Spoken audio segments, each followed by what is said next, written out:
All right, everyone. Good morning, good afternoon, or good evening. Whatever time it is, wherever in the world it is that you are. Welcome once more to another live stream of Alexandra Mayer's Live. Just give me one moment because I want to make sure that the audio is okay. All right, it is. Tonight will be my final word and thought, really, when it comes to the entertainer that I got to know pretty intensely starting November 6th of this year, an entertainer known as Tommy James. Many of you who follow me, you saw quite a few streams that we did together. You saw some music that we produced together.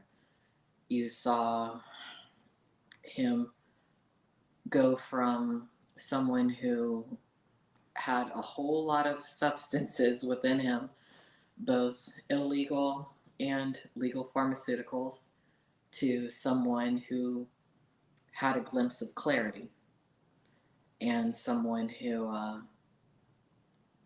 became someone that I started to really like a lot. However, since the holidays have come upon us and Tommy James decided to meet with his mother in California, from what he told me, a family emergency. That's why he went there, and then went back to spend the holidays with his family in Spokane, Washington. Some things that I never would have thought would have happened have happened.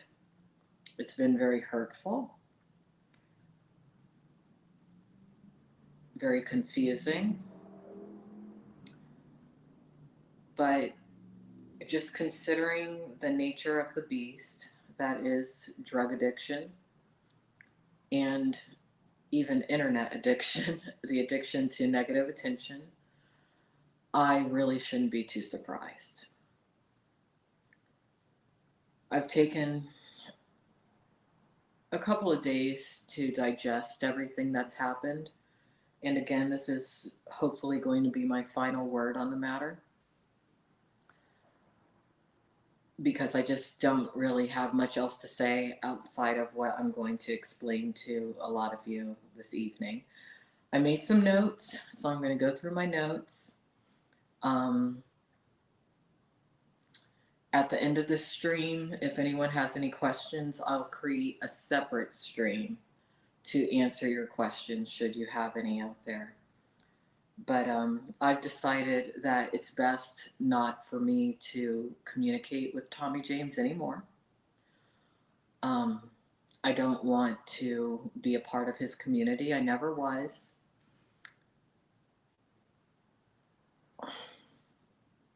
I'm just going to get into it. And like I said, at the end, if any of you have any questions or things that you want to say, I'll do a separate live stream for that on the same channel, all right? Over the past month, I spent from November 6th to December 7th with Tommy James. I'd spoken to him at great length prior to meeting him in person over the internet. I thought I knew what kind of person he was fairly well. Getting to know him, I realized that I'm a lot more patient than I thought I was, a lot more forgiving, a lot more selfless, a lot more kind, and I definitely embody a lot more restraint than I ever thought I did. So, it's been a personal growth experience for me. Hopefully it was for him too. First and foremost, did he relapse? Yes, it appears that he did. He's relapsed before. Doesn't mean that he can't come back from this. But when he decides to come back from this, unfortunately, I won't be able to be a part of his life. I've had something happen to me in the past that I think this is a repeat of, and it has to do with the element of greed and certain people who have vendettas against me. But in the past, there have been people I've gotten to know, male and female, friends and otherwise, who I've trusted, who I've let into my life, and who on the back end were being paid to learn about me.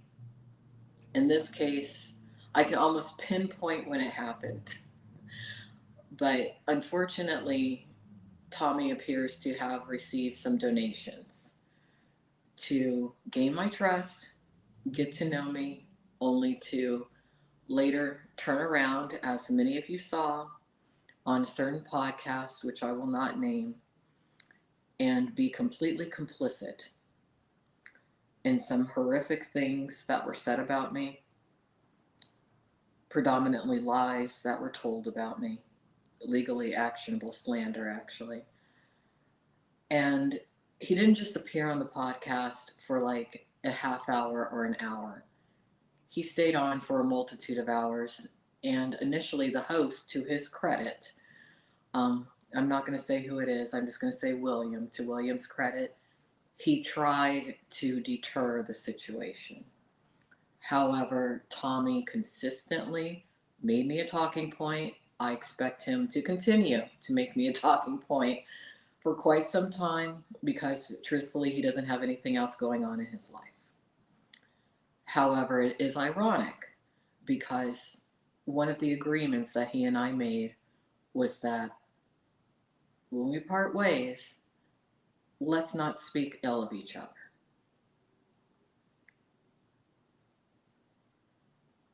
I didn't even know that he was going to do what he did until later that day, and somebody sent me the complete stream. So I know exactly how that went down. And I also know who donated to him to do a few things. In fact, I do need to show some of you a little something. At this point, I'm going to have to get a new driver's license reissued, and I'm going to show you why. There's a woman who is a criminal, who is involved or has been involved in credit card fraud, appears to be involved in identity theft, who's involved in drugs, illegal drugs, who appears to be an addict herself, a woman known as Amber. I disclosed very clearly to Tommy what my issues were with this particular woman. And as of today, in a live stream that was predominantly about me, even though I asked him very kindly not to talk about me at this stage. If you don't want me in your life, just leave me alone. But they were talking about people having my social security number now and my license number. Yeah.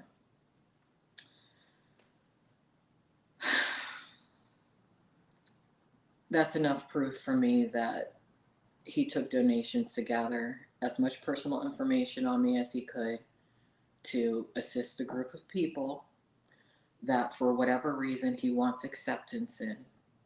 A group of people that are criminals, addicts, liars, stalkers, and in some cases, illegal drug distributors. Again, fortunately, I've been through this sort of thing before in the past. I never would have thought in a million years that I would go through this when I'm trying to help somebody get clean of substances. But no good deed goes unpunished. Seriously. It's comical to me in a tragic sort of way. But let me continue. Now, I think a lot of people did lose sight of the reason that I invited Tommy down to Houston. Now, I want all of you to know that the first week that he was here, I covered his stay in an Airbnb. I sent him a Cash App for this. Okay? I did not cover the second week. Then I believe it was the third week that he was here. He stayed with me in a one-bedroom that I was renting. And because I need my own space, I moved us into the final place where many of you saw us stream together, which was a two-bedroom. Okay? Never asked him for a dime. I never was like, hey, you're limited to this food I buy or that food I buy. He was welcome to whatever I had. All right. He did purchase his own cigarettes and whatnot like that. But I just want you all to know these things. But again, the reason he came down here was because he had just relapsed. It was an embarrassing or humiliating situation, or so I thought, for him. And I've had situations to where I've been overly intoxicated before on stream, and it embarrassed the hell out of me. And you won't ever see me do that again. But I felt for him. You know, he had just said that he thought that he got a girl pregnant. The children turned out not to be his. My heart really went out to him in a friendship, platonic friendship type of way. I do see a false narrative out there saying that we were boyfriend and girlfriend. That's not true. We were not boyfriend and girlfriend. To be boyfriend and girlfriend with somebody, there has to be mutual respect. And as you've seen over the past few days, he didn't respect me. I did respect him, but he did not respect me. So no, we were not boyfriend and girlfriend. So please don't put that out there. He did well up until the end, in my opinion, at least superficially, from what I was observing at that time. I think it would be very difficult for someone who's a regular cannabis smoker to cease using cannabis, okay? And I'm not against cannabis, but I live in a state where cannabis is not recreationally legal. There were some other things that were going on, though, and again, while he was here, I never said anything bad about him. You know, I don't think I ever disrespected him. I think that he may have felt a bit insecure because maybe he felt like, you know, he wasn't contributing or anything. Now, he did get 2 job offers when he was here. I want you all to know that, but he didn't want to do those jobs. I also was trying to show him how to do remote work, and we never got around to that. But his mom did gift him early a laptop computer to do the remote work. And anyone out there who may be curious about how to do remote work, I actually stumbled upon a lot of things that I didn't even know about, so I could help people with that. But anyway, I think for him, he didn't really come down here to get clean. At the end, he did run out of a certain prescription that he's on, which I think was painful for him.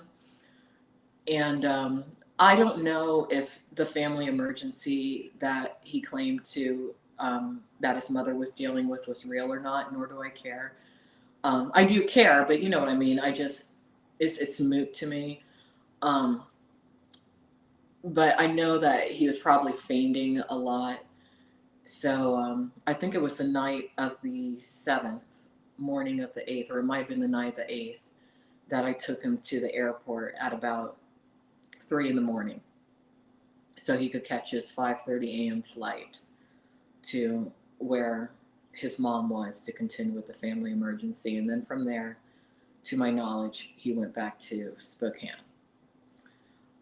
When he departed, I heard from him everything was good, but it did seem that when he got to Spokane, it seemed that he seemed really, really, really sedated. And that's when the personality shifted. And that's when the need for attention came out and the need for social acceptance. And him just being thoughtless, not considerate of my feelings or my privacy. And I never restricted him from going on any podcast or anything.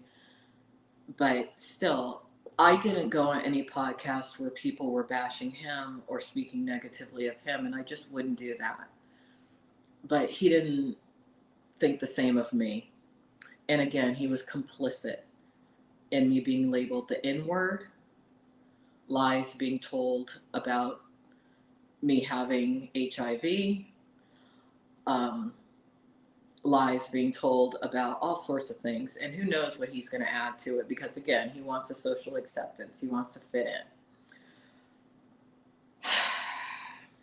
I mean, I wonder how many donations he made off me. As of current, from what I'm being told and from what I've seen, he's definitely playing the victim, but he's no victim. I'm not going to say I'm a victim, because I made the choice to try to help somebody have a different perspective in life and see things a little bit differently, free of substances that alter your perspective. But when I look at these online communities, the reason that they're so readily able and willing to come at me like I'm a witch that needs to be hung from a tree, or maybe just an N-word with a hard R who should be lynched, is because they're a bunch of addicts who use the racism and the misogyny and the bigotry as a cover and as a way to deflect from their own weaknesses and their own problems. And I'm never going to think differently about that. I am supportive of people who take accountability for themselves if they're actively using. I am supportive of people who are in legitimate recovery, but I'm not supportive of somebody like Tommy James at this stage. And I'm glad I got to know the Tommy James that I saw for about 2.5 weeks. That's somewhere buried within what you all see online. But what you see online, I don't know who that is. That's not somebody who's welcome in my life. So anyway, I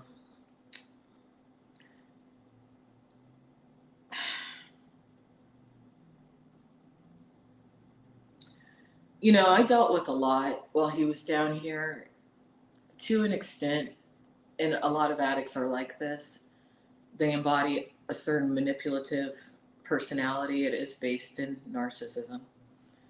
And he did consistently try to use the online internet narrative to control how I felt about myself. But he couldn't, because I have a pretty strong personality. And I know who I am. I know how I feel about myself. But, for him to, in a place that I was paying for, that I was trying to create a warm, hospitable environment for him to have, gone on these podcasts with these men who are calling me a whore. I haven't worked in the adult entertainment industry in over a decade, okay? For them to be calling me an N-word with a hard R. I mean, at one point in time, he did combat that when he was coming to his senses. But, like I said, we saw what happened at the end. And what's funny about that podcast that he went on the other day, where he was complicit when it came to, hey, let's bash Alexandra, just the night before, he wasn't that person to me on video chat. But he wanted to fit in so bad with this group of people that have never done anything for him, to my knowledge, that he don't even know, that he just threw me under the bus. And then he didn't stop there. I messaged him privately. I'm like, look, just don't talk about me anymore. And then he does a whole stream about me because I made a post about what the reality is. And if you see this, Tommy, I know that you made money off me. I know now what you really think about me. I'm glad you got your vacation, and I'm so sorry that even though you told me you liked the Houston weather because it was warm, you turned around and you said that it was just horrible down here. I'm sorry that I took that time out of your life. I'm really sorry about that.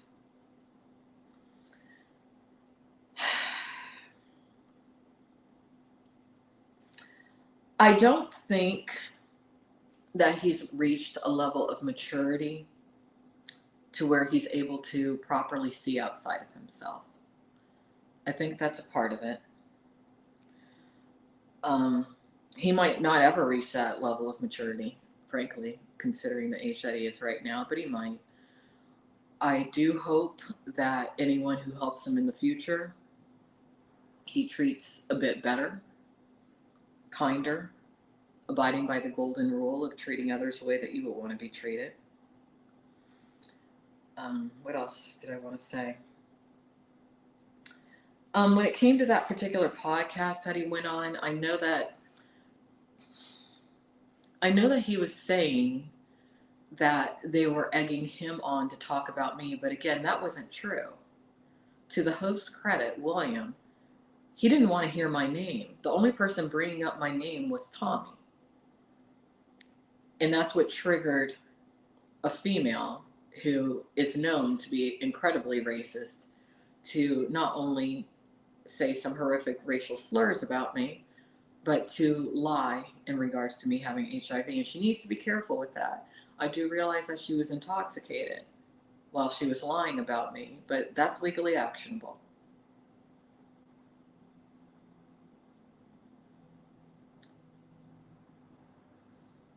I hope that she does not continue to do that because it wouldn't be good. Even to this guy OG Majestic Lion's credit, he tried to deter the conversation from me, but I think Tommy was just on there for attention, and the only reason that people were paying attention to him as of late was because of me. For the most part nowadays, I'm a pretty humble person. I mean, I think that Tommy's talented enough of an artist on his own, of his own right, with his own music, to where he doesn't need to use me as a talking point. So I hope that going forward he doesn't. There's no need for that. But most importantly, I hope that if he is in possession of my social security number and any other documents or information he has of me, I hope that he does not continue to distribute that information to people attached to this woman known as Amber, who was recently arrested for drug possession.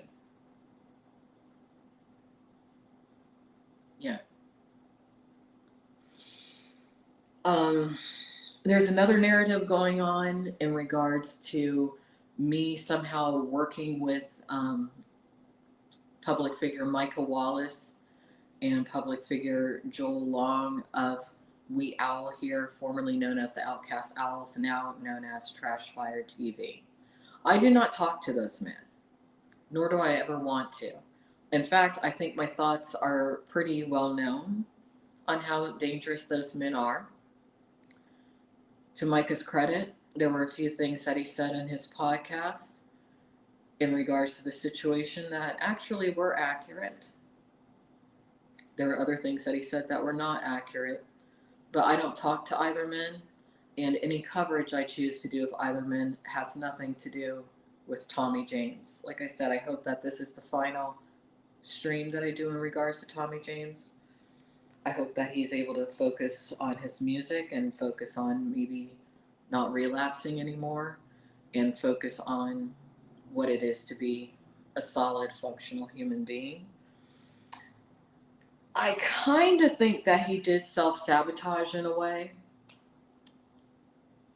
I kind of think so. I don't really think that he wants to change. Some people don't. Maybe what his life is works for him. And I think that maybe the kind of life that I live was a bit much. We'd made plans to meet up. And he's the one who, I wasn't even going to push that. And then he video chatted me saying, yeah, I really want to do this, blah, blah, blah. Maybe he just felt sorry for me, for whatever reason. I don't know why he would. Maybe he thought that I had expectations of him, which I never did, really, except for to treat me with respect and respect my privacy.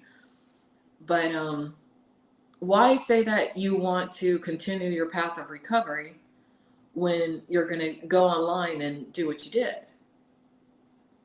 I don't understand that. So, I think that it's possible that he just wanted to create a situation to where he and I would part ways. All he had to do was verbally say to me, "Hey, Alex, I want to part ways." Or even say to me, "Hey, bitch, get the fuck out of my life." I'm a big girl. I'll be 44 years old in January. You know, I think a part of it was because I was nothing but kind to him. He didn't know how to say, "Hey, I don't want to go down the road that you're showing me." I think that could have been it. But you know, sending my personal information out there, talking about me ad nauseum, lying, feeding info to people who would like to see me dead, that's not cool. Tommy, you don't respect yourself. That's why you don't respect other people. That's really what a lot of this comes down to.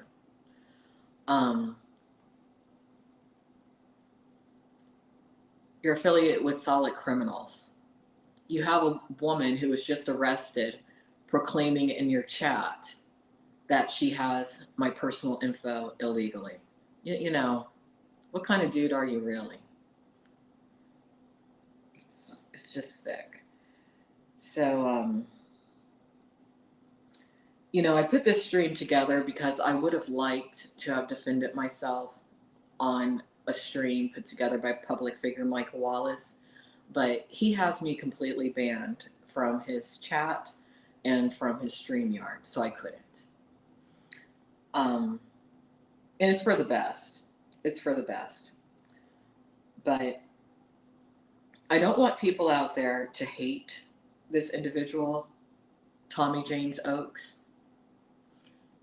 Pity him.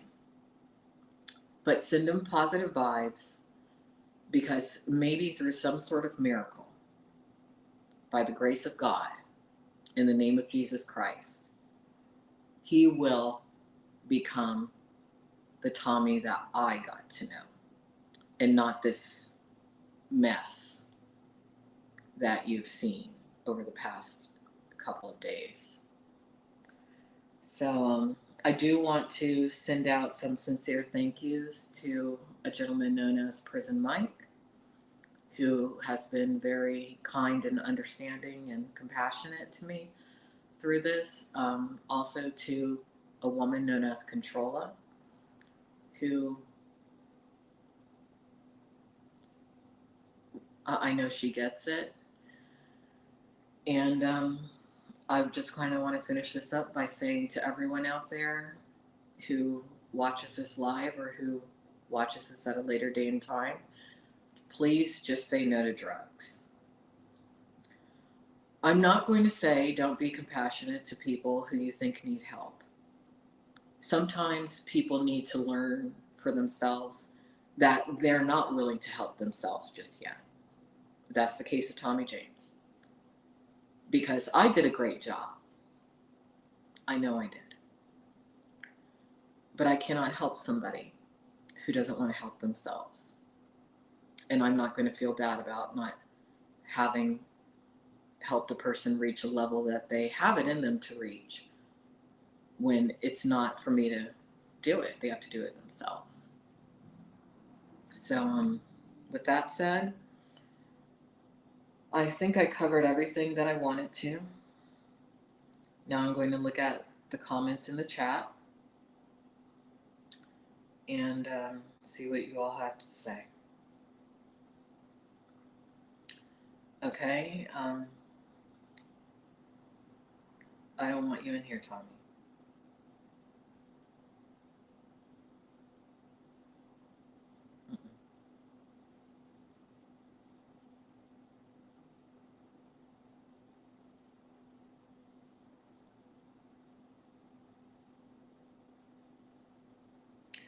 All right. Well, I guess that's about it. So take care. Have a good night. Thank you for listening. Bye-bye.